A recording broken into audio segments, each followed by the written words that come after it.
When he called me too old for adventure, I believed him, until he packed his bags for Italy with his secretary. That's when I stopped believing and started acting. My name is Clorraine. I've been called many things in my life. Mother, friend, neighbor, volunteer at the church. But for most of my adult years, I was simply his wife. That was the role I wore most proudly, until it became a weight that dragged me down. Before I go on, I want to ask something of you. Where are you watching from today? I love picturing the towns, the kitchens, the cozy chairs, where people like you sit and hear my story. It makes me feel less alone in all this. When I first married him, I thought I had won the lottery. He was charming, ambitious, the kind of man who walked into a room and made people turn their heads. I was quieter, steady, always the one to remember birthdays and to make sure the bills got paid. It seemed like a balance. His fire, my calm. For years, we built a life that looked perfect from the outside. But time reveals things that youthful hope covers up. He loved admiration more than he loved intimacy. While I found joy in the little rituals, planting tulips in spring, hosting dinners, traveling to see our grandchildren, he thrived on being noticed, praised, admired by others. When we were young, it didn't matter as much.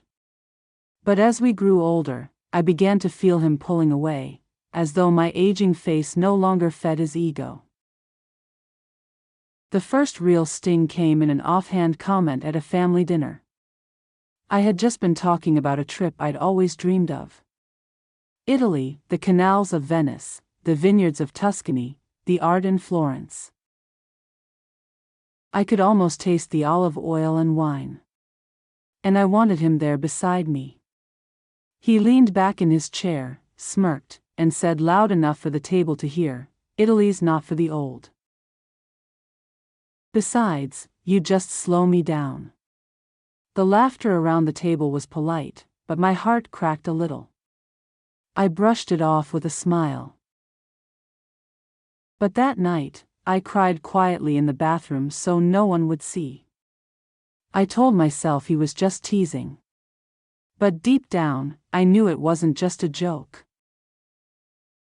It was how he saw me now. Slower. Less exciting. Someone whose world should shrink to the size of our living room. After that, comments like that became more frequent. "You don't need to buy that dress. Who are you trying to impress? Why don't you just let the younger folks handle that? Travel is for people with energy, not people with knees." I didn't argue. I had grown used to smoothing things over, to making peace, rather than making noise. Still, there were moments when his behavior raised my suspicions. He had a secretary, a woman maybe half my age, who seemed to orbit around him with constant energy. I noticed how he lit up in her presence, in ways he no longer did with me. The way his phone seemed glued to his hand, the texts he brushed off as work. But I wanted to believe the best. After all, hadn't we been through so much together? Children, mortgages, illnesses, family crises. Surely that meant something. But the gap between us grew wider. He'd stay later at the office, or come home restless, critical, impatient. I began to feel invisible. I was there, cooking meals, keeping the home, holding the threads of our life together. And yet it was as though I had faded into wallpaper. And yet, despite all this, a part of me kept dreaming of that trip.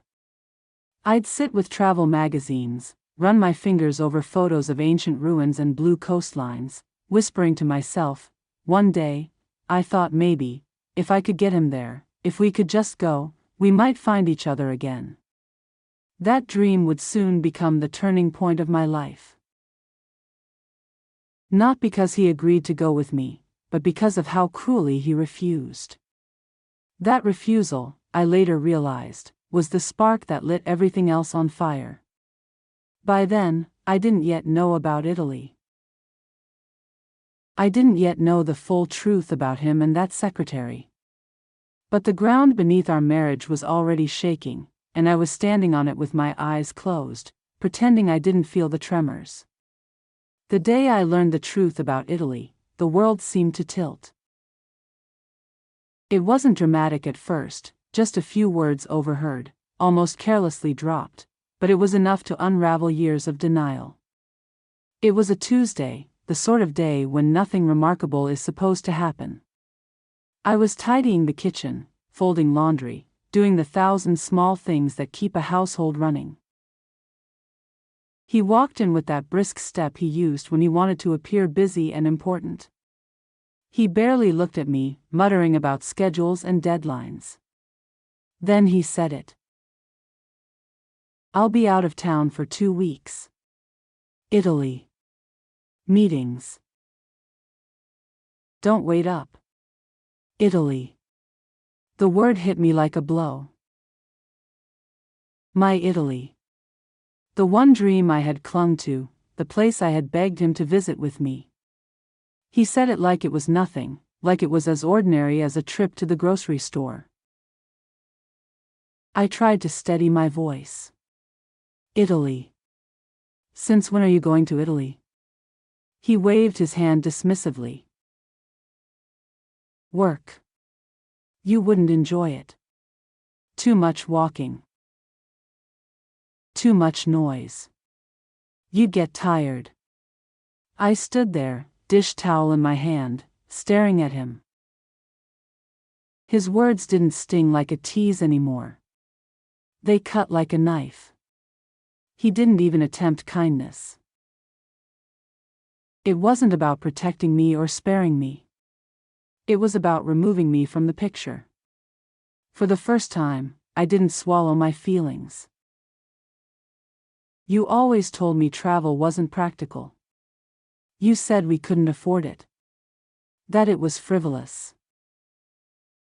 Now suddenly it's work." He gave me that look.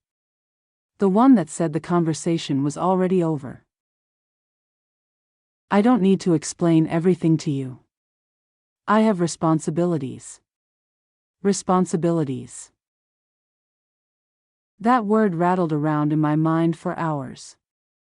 Later that evening, when he stepped out to take a call, I overheard the soft, too friendly tone in his voice. Not the clipped way he usually spoke to colleagues, but smooth, light, playful. He said her name. His secretary's. I sank into the chair, cold spreading through me. There it was, laid bare. He wasn't just going on a business trip. He was going with her. And not only had he denied me the dream I had held onto for decades, but he had stolen it for himself, with someone else. That night I didn't cry. Oddly enough, tears didn't come. Instead, a stillness settled over me, like a pond when the wind suddenly stops. Anger was there, yes. But beneath it was something even stronger. Clarity. In the days that followed, I watched him with new eyes. The careful grooming before work. The sudden gym membership. The way he scrolled through his phone late at night with a faint smile. I realized I had been living with a stranger for longer than I cared to admit. Still, a part of me wanted to scream. To accuse. To demand explanations. But what good would that do? He had already made his choice. I could see it in his body, hear it in his tone.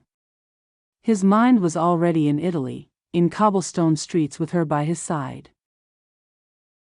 One evening, my neighbor, an old friend who had seen more than I thought, caught me on the porch.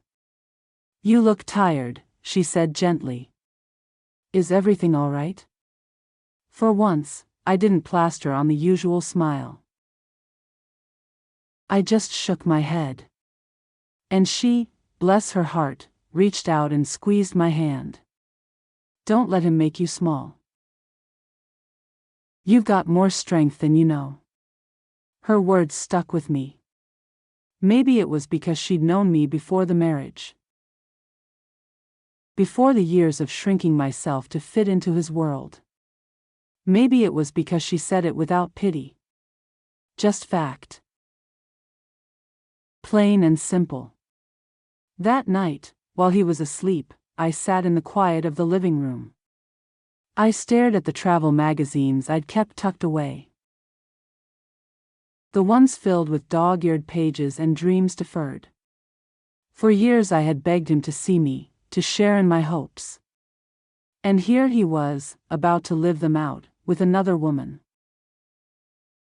The betrayal burned, but underneath it, something began to stir. It wasn't just rage at him. It was a fire for myself. A whisper that said, "You are not powerless. You are not done."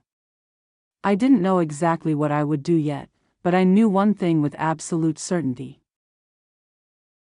When he returned from Italy, he would not be coming home to the same woman he left behind. Once the shock of betrayal settled, I discovered something surprising. Beneath the anger, beneath the humiliation, there was a strange calm. For the first time in years, I wasn't chasing after him, trying to please him, waiting for crumbs of affection. No. My mind was clear. My focus, sharp. I remember sitting at the kitchen table with a pen and a pad of paper, almost like a student again. I made a list. Not of groceries, not of chores, but of leverage. Everything we owned, everything we had built together, and more importantly, everything he valued. It wasn't a long list, but it was powerful. His car, our joint accounts, the house deed, the pension we both contributed to. For decades, I had treated those things as ours. Now I looked at them as rightfully mine. I had poured my life into this marriage, my energy, my health, my youth. I raised the children, managed the home, supported his career. I had invested everything, and now, finally, I was ready to withdraw. The first target was his car. Oh, that car. It wasn't just metal and wheels to him. It was his pride, his proof that he was still young and desirable. A sleek, polished machine he babied more than he ever babied me. He waxed it on weekends, bragged about it to friends, insisted it was an investment. I decided that would be the first thing to go. I called a dealer I trusted. He came by 2 days later, looked the car over, and named a fair price. I didn't haggle. I just handed over the keys, signed the papers, and watched as he drove it away. For a moment, I thought my knees would buckle. But then, as the taillights disappeared, I felt something unexpected. Freedom. It was as if chains had fallen off my wrists. Next came the accounts. I visited the bank in a simple cardigan, carrying my tote bag like any other errand. The teller, a young woman with kind eyes, recognized my name on the joint account. "Would you like to make a withdrawal?" she asked. "Yes," I said firmly. "All of it?" She blinked, surprised. "All of it?" "All of it," I repeated, my voice steady. When I walked out of that bank, a cashier's check tucked safely in my bag, I felt taller. He had always assumed I wouldn't touch the money, that I was too timid, too dependent. But every dollar in that account was as much mine as his, and I wasn't about to leave it sitting there waiting for him and his secretary to sip champagne with. The final step was the lawyer. I made the appointment quietly, slipping out one morning while he thought I was at the grocery store. The lawyer was a seasoned woman, perhaps a few years younger than me, with sharp eyes and a reassuring voice. I laid it all out. The years of belittlement, the trip to Italy, the secretary, the accounts, the car. She didn't flinch. She nodded and said, "You've already done the hardest part, deciding you're done. The rest is just paperwork." Hearing that was like a balm. For so long, I had felt trapped, as though the marriage was an unmovable wall. But now, piece by piece, I was Lingette. I filed the papers that day. Divorce. A word I had once feared.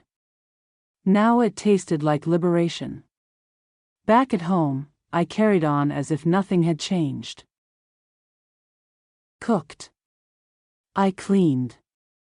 I smiled politely when neighbors waved. But inside, I was a storm. Every action I took was deliberate. Every step laying the groundwork. For the moment, he returned. I imagined the scene often. Him walking through the door, expecting me to be waiting, docile and forgiving. Instead, he'd find his car gone, his accounts emptied, his wife no longer at his side but standing tall with divorce papers in hand. The image carried me through those days. Oddly, I wasn't consumed by bitterness. Oh, don't mistake me, I was angry. But the anger wasn't a wildfire anymore. It was a steady flame, controlled, purposeful. For the first time in years, I was living for myself, not for him.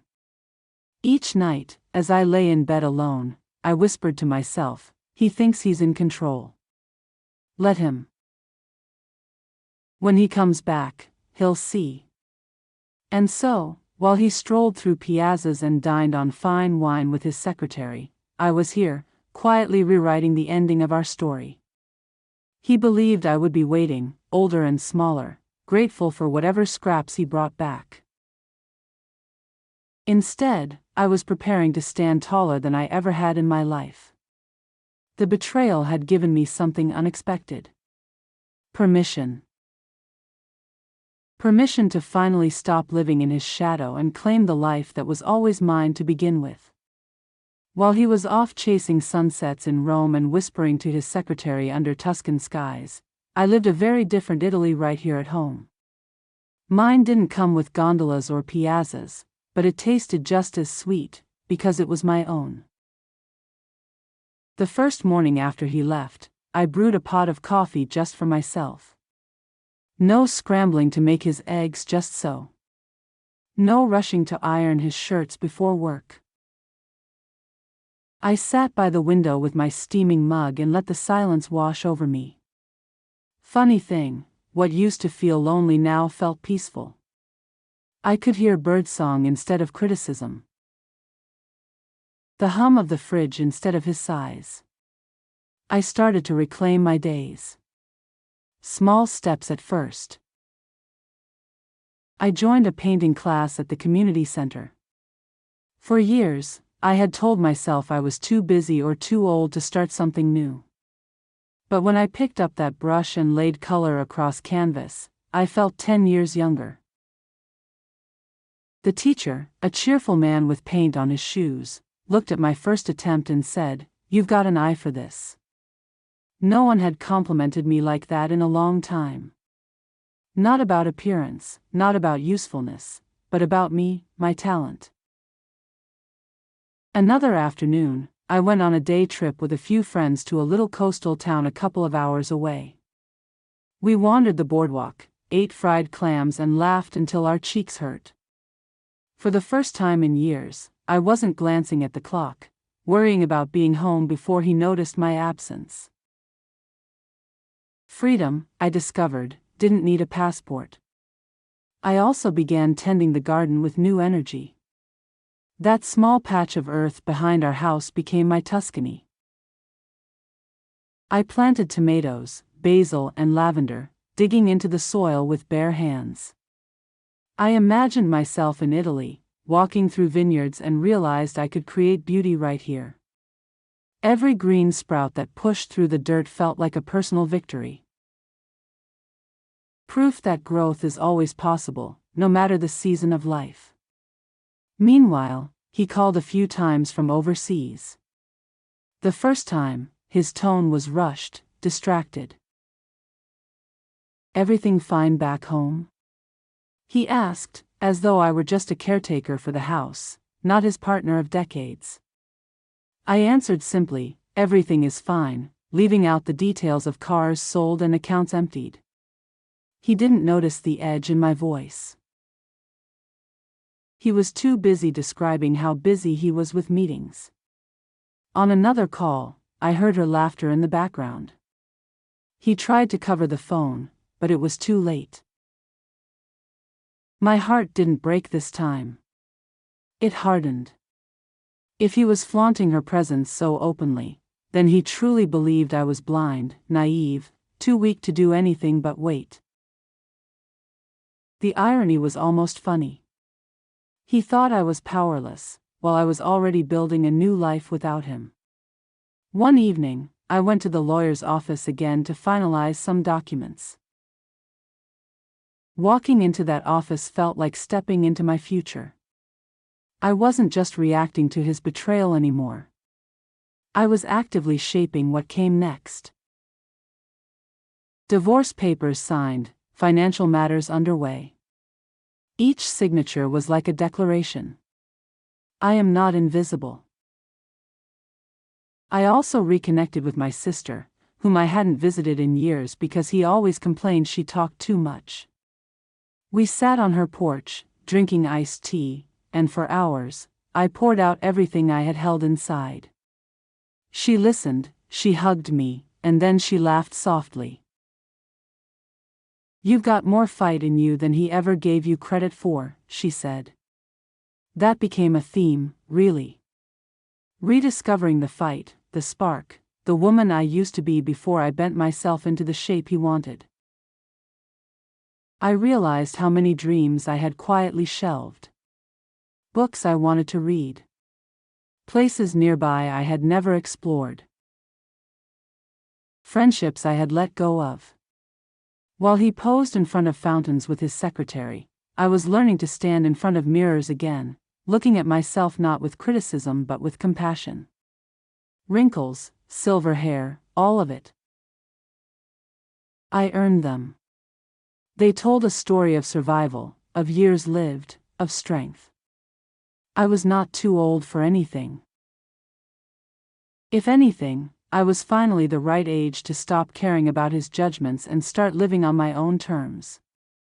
The days passed quickly, and with each one, I grew lighter. The betrayal still burned, yes, but it also gave me a strange gift. Space. Space to remember who I was. Space to breathe. Space to imagine. I thought often of his return. I pictured him walking into the house, smug from his little adventure, expecting me to be waiting with arms open. The idea made me smile. Not because I longed for confrontation, but because I knew the surprise waiting for him would be sweeter than any Italian wine. And so, while he traveled Italy with another woman, I traveled back to myself. My journey was quieter, but it was far more meaningful, because Italy without me wasn't the tragedy he thought it was. Italy without me was the beginning of my freedom. The day of his return felt like the final act of a long play. I had rehearsed the scene in my head so many times that when it finally came, I wasn't nervous. I was ready. I heard the taxi pull up outside, the crunch of tires on gravel. My heart didn't race the way it once did when he came home from business trips. No flutter of excitement, no eager anticipation. Just a calm certainty. Like a storm, finally breaking. The front door swung open, and in he came. Suitcase in hand, tanned from Mediterranean sun, smelling faintly of cologne I didn't recognize.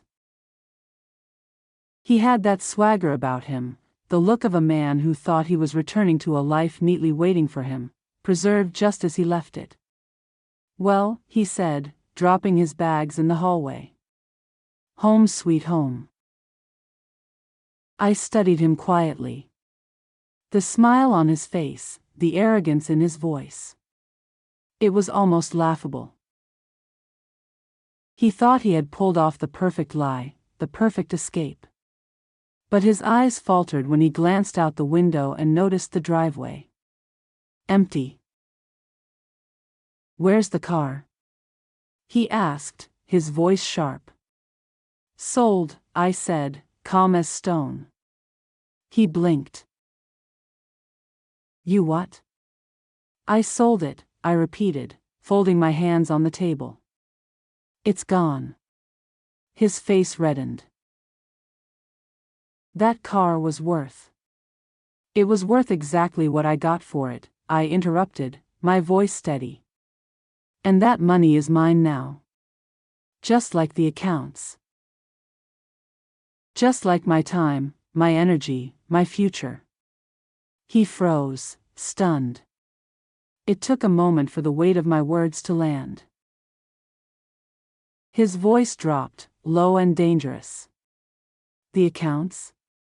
"All of them," I said. "Every last dollar, withdrawn, transferred. You won't be buying champagne in Rome with that money anymore." The look on his face was almost comical. Half fury, half disbelief. For years he had assumed I was harmless, too meek to ever stand up to him. He had built his entire life on that assumption. Now in one breath I had shattered it. He slammed his suitcase shut and straightened up, trying to reclaim control. "You can't do this. I won't allow it." That was the moment I laughed. Not a cruel laugh, but a genuine, liberating one. "You won't allow it." That's the problem right there. You've spent decades thinking I needed your permission. But I don't. Not anymore. The papers are filed. The lawyers are handling it. You don't get to allow or forbid anything in my life again. He staggered back, as though the words themselves had weight. For a long time, he just stared at me, mouth opening and closing like a fish out of water. Then came the rage.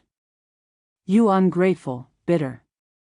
"Stop," I said firmly, raising a hand.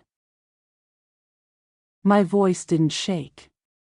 "For years I swallowed your insults, your dismissive remarks, your endless belittling. I let you shrink me down until I barely recognized myself. But I'm done. I'm not too old. I'm not too weak. I'm not too small. I am done." Silence fell. For the first time in our marriage, I had the last word. And he knew it. He tried to muster defiance, muttering about lawyers, about how he'd fight me, about how I'd regret this. But there was no fire in it. His bluff had been called, and he had no cards left. Finally, he grabbed his suitcase and stormed toward the door. "You'll be nothing without me," he spat. I stood tall, my hands steady at my sides. "On the contrary," I said softly, "without you, I am finally something." The door slammed behind him. And just like that, the weight lifted. For the first time in decades, my house wasn't filled with his presence, his criticisms, his demands. It was filled with quiet. And that quiet was mine. I sat back down at the kitchen table, the very spot where I had once cried over his cruel jokes about my age. Now the tears didn't come. Only peace. The reckoning was over. He had expected a wife who would wait, who would forgive, who would crumble. Instead, he came home to find a woman he never truly knew. A woman who had finally remembered her own strength. And though he walked out that door furious, defeated, lost, I knew I had won something far greater than money or revenge. I had won myself back. After he walked out that door, suitcase in hand, I half expected the old ache to return, the fear of being alone, the sting of rejection, the endless questions of what now? But instead, I found something else waiting in the quiet. Relief. For the first time in decades, my house belonged to me. No heavy footsteps pacing the halls. No sharp sighs at dinner. No judgment lurking in the air. Just space. Glorious, open space. I filled it with the things I had once tucked away. Music I loved. Photographs of family he never wanted displayed. Even the scent of lavender candles he claimed gave him headaches. Each small choice was an act of reclamation. I didn't leap into wild adventures right away. No, my rebirth was gentler, steadier, like spring unfolding after a hard winter. I woke each morning with purpose. Some days I tended my garden, watching my basil and tomatoes thrive, as though they too knew the house was lighter now. Other days I painted, not for praise, not for anyone's approval, but because the colors made me feel alive. One particularly bright afternoon, I booked a small trip of my own. Not to Italy, not yet, but to a quiet bed and breakfast by the mountains. The woman who ran it welcomed me with warmth, and I spent my days walking trails, breathing in pine air, and writing in a journal. It wasn't glamorous, but it was mine. Every step I took reminded me that the world hadn't closed its doors to me, no matter what he once said about being too old. I also began reconnecting with people I had lost along the way. Old friends who had grown tired of his arrogance welcomed me back with open arms. We had lunches that stretched into afternoons, laughing over memories, creating new ones. My sister visited more often, filling the house with chatter and comfort. Even neighbors seemed to notice the shift in me. "You look different," one said kindly. Happier. And I was. Not because revenge had satisfied me, though I admit it felt good to see his smugness crumble. My happiness came from something deeper, from realizing that I had survived, more than survived. I had grown. Of course, there were moments of loneliness, nights when I missed the sound of another voice in the house, mornings when I longed for companionship, but even those moments were lighter than the constant weight of living with someone who made me feel small. Solitude, I learned, is not the same as emptiness. Sometimes, solitude is freedom. I did hear about him now and then. Whispers from mutual acquaintances, bits of gossip. His secretary didn't stick around long once she realized his charm was just a thin veneer for control. He lost more than money in the divorce. He lost his image, his standing. I didn't gloat when I heard these things. I didn't need to. Life has a way of catching up to people like him. What mattered was not his downfall, but my rise. I had found my footing again. I had proven to myself, and maybe to every woman listening now, that it's never too late to take back your power. One evening, sitting on my porch as the sun dipped low, I thought of Italy again.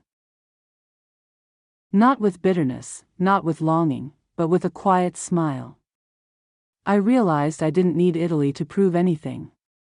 If I wanted to go one day, I would. But even if I never set foot in Venice or Tuscany, I had already found something more important. Myself. And to you listening right now, wherever you are, maybe in your living room, maybe in your kitchen, maybe alone in your car, I want to say this. Don't let anyone tell you you're too old to live, to dream, to begin again. Age isn't a cage, it's a key, if you choose to use it.